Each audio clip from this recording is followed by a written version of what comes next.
madal ballaaran oo si meeqaam sare loo soo agaasimay oo lagu shaacinayay Suldaan Maxamed Aadan Faarax Qoolaab oo noqon doona suldaanka cusub ee beelweynta Bare Cabdille oo degta degmooyinka Burco, Wadaamago, Coodale iyo Qurlugud ayaa lagu qabtay Hotel Daalo ee magaalada Burco.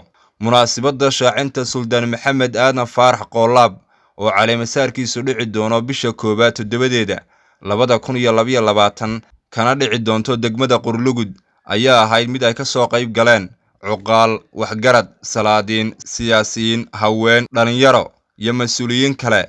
ugu horreynba waxaa halkaasi ka hadlay odayaasha waxgaradka iyo cuqaasha uu suldaankan cusub ka soo jeedo iyo salaadiin kale, iyagoo sheegay in Suldaan Maxamed Aadan Faarax Qoolaab uu ku dhex jiray arrimaha nabadda iyo samatalaysnimada. waxaanu halkan ku soo dhaweynaynaa Suldaan Maxamed Aadan Faarax oo ah suldaanka guud ee Bare Cabdille ee ah suldaanka Solomadow ee beesha Solomadow. soo dhawow Suldaan, soo dhawow. madashan waxaanu u sheegaynaa suldaanka la yidhaaho Maxamed Aadan Faarax ee ah suldaanka guud ee Bare Cabdille ee Solomadow ee habar jeclo ee Soomaaliland. madashan xigta waxay ahaan doontaa degmada Qurlugud.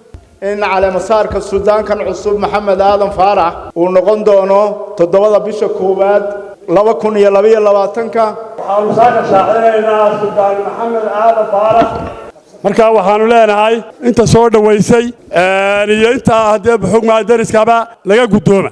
maanta waxaanu leenahay halkana waa halkii Bare Cabdille kala maqlaa ay iskaga yimaadeen ay iska raacayaan ogaada maanta hal ayaynu isku daranay halkaasaynu ka qaadanaa halkaasaynu ka wadnaa boqoradeennuna waa kuwa habar jecla waxaanu sheegayaa haddaanu Solomadow nahay maanta halkan waxaanu ku midownay oo isku raacnay oo ka dhignay suldaanka guud Maxamed Aadan Faarax naga gudoomay idinkuna shaacintiisa iyo arrinkiisaba haddaanu nahay beesha gogosha dhigtay suldaanka dooranaysa haddaanu nahay dhammaan waxaan leeyahay beelweynta habar jeclo madax dhaqameedkeedow waxaanu baaqdii ku diraynaa waa inaad ka soo qayb gashaan caleemasaarka Qurlugud. waxa weeye suldaanka ilaahayna waxaan uga baryaynaa in ilaahay xilka ku asturo haddaanu cuqaasha nahay garbihiisaanu nahay salaadiinta waanu keennaa waa garab taagannahay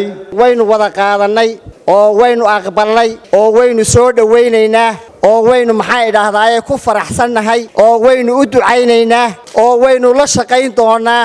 waa suldaan aanu soo dooray waa suldaan dhalinyaro ah waa suldaan sheekha waa suldaan dhiblaawo ah maantana waxaanu rajaynaynaa inuu sii kordhiyo. waxaan halkan baaqu marinayaa salaadiinta Somaliland meel kastoo ay joogaan waxaan leeyahay xafladda caleemasaarka Suldaan Maxamed Aadan Faarax Qoolaab waxaanu idinka sugaynaa inaad nagala soo qayb gashaan. waxaan kaloo iyagana baaqu dirayaa madaxda jamhuuriyadda Somaliland golaha wasiirada iyo golaha xukuumadda xisbiyada qaranka baan iyagana halkan baaqu marinayaa. waxaan leeyahay waxaanu idinku qiimayn doonaa sidaad nogala soo qayb gashaan xafladda caleemasaarka suldaanka. caleemasaarku waxa weeye 7 bisha koowaad ee 2022 iyo Qurlugud.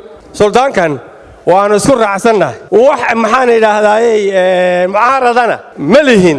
waxaan leeyahay suldaanka soo dhawow golaha salaadiinta awalba waad ahayd oo waad haysay shaqadan ilaahay xilka reerku ku saaray ha kugu asturo. Maxamed Aadan Faarax waan soo dhaweynayaa aad iyo aad baan u soo dhaweynaynaa insha Allah bismillaah kariim xafladda ballaaran iyo caleemasaarkan waanu ka qayb gali doonaa. waa taageersannahay suldaanka waana ugu nimi hawl bilaaban weeyi tan ilaahay wuxuu ka dhigay si ay wadaynana waa taageersannahay.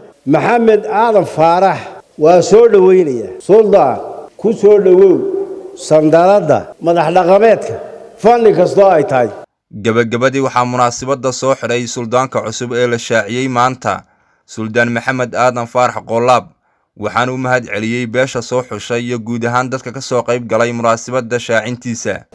marka koowaad waan idin mahadnaqayaa marka labaad waxaan beeshu ay isaartay waa xil waa teetal haddaa xilkan aniga isaarteen ka beel ahaan ama barre dheh ama solomadow dheh ama habar jecla dheh xilkaa waxaan taraygaraynayaa haddii alla idmo siduu yahay inaan uga soo baxo waxaan aad ugu dadaalayaa oo aniga muhiimadayda koowaad ay tahay inaan marka hore xagga hoose ka soo bilaabo xagga midaynta reerka kor u soo raaco maxay ahayto soo gaarsiiyo ilaa habar jeclaba cabdirashiid timir maqal muuqa caalamiga ee Home Cable TV burco.